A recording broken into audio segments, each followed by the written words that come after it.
আসসালামু আলাইকুম। আজ আপনাদের সাথে একটি দারুণ রেসিপি শেয়ার করব, বিফ বাটারফ্লাই। আপনি চাইলে চিকেন দিয়েও করতে পারেন, তবে আজ আমি বিফ দিয়েই করেছি।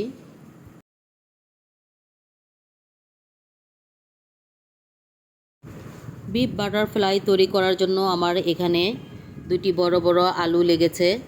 আলু দুটিকে এখন আমি পিল করে নিব।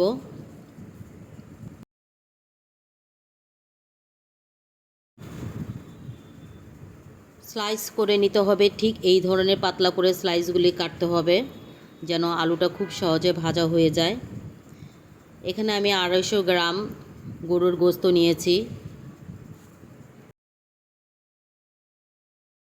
গোশগুলোকে আমি ছোট ছোট করে কেটে নিয়েছি যেন খুব তাড়াতাড়ি ভাজা হয়ে যায়। এখন আমি এক এক করে সব মশলা দিয়ে দিব। লবণটা আপনারা আপনাদের স্বাদ অনুযায়ী দিবেন। গরম মশলা হাফ চামচ, ধনিয়া সামান্য পরিমাণে, হলুদ হাফ চামচ, শুকনো মরিচ হাফ চামচ,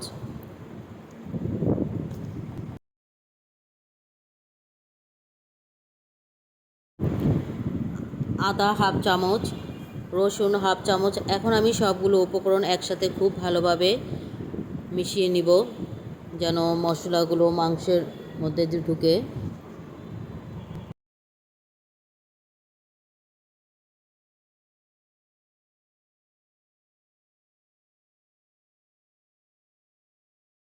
এখন অন্য একটি বাটিতে আমি কর্নফ্লাওয়ার নিয়ে নিব 1 টেবিল চামচ।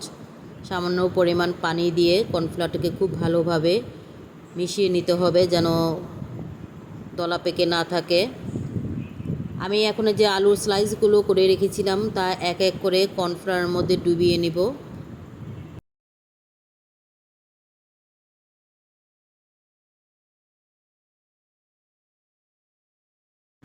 একটা একটা করে ডুবিয়ে নিতে হবে। ছোট ছোট করে যে মাংসগুলো ম্যারিনেশন করে নিয়েছিলাম তা এখন দিয়ে আমি একটি টুথপিকের সাহায্যে এটাকে দুই মুখ দুই পাশ দিয়ে আটকিয়ে দিব যেন খুলে না যায়। আপনি যদি খুলে যায় আপনি এখানে দুইটি টুথপিক ইউজ করতে পারেন, কোনো সমস্যা নেই।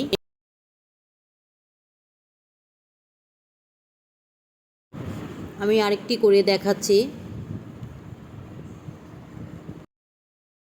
এই রেসিপিটি আপনারা রমজানে তৈরি করতে পারেন বা বিকেলের নাস্তাও তৈরি করতে পারেন। বাচ্চারা খুব পছন্দ করবে, বাচ্চাদের টিফিনের জন্য দিতে পারেন। খুব মজাদার একটি রেসিপি।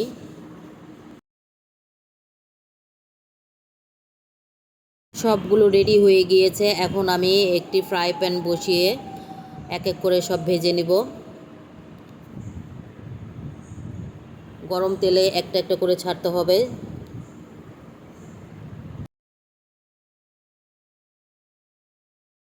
আমি যেহেতু বিফ নিয়েছি, বিফ হতে সময় লাগবে, তাই আমি চুলার আঁচটা মিডিয়াম রেখেছি যেন আস্তে আস্তে বিফটা সেদ্ধ হয়ে যায়।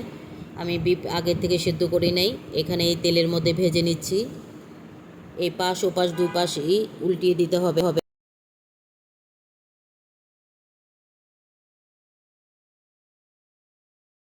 এখন আমি একটা একটা করে উল্টিয়ে দিব যাতে এক সাইড লাল হয়ে গিয়েছে।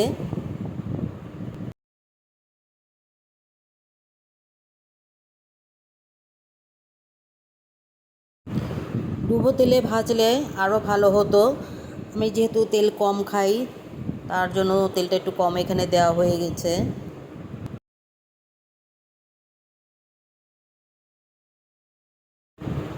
আমার দোনো পাশই লাল হয়ে গিয়েছে, এখন আমি তুলে নিব চুলা থেকে।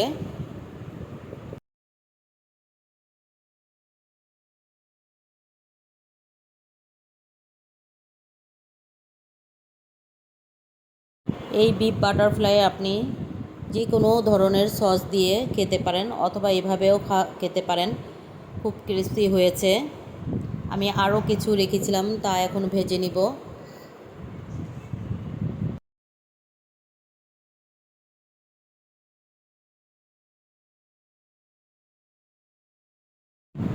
আমার বিফ বাটারফ্লাই সবগুলো ভাজা হয়ে গিয়েছে। কেমন লাগলো আমার রেসিপিটি? অবশ্যই সবাই কমেন্ট করে জানাবেন। আজ এই পর্যন্তই। সবাই ভালো থাকবেন, সুস্থ থাকবেন। আল্লাহ হাফেজ।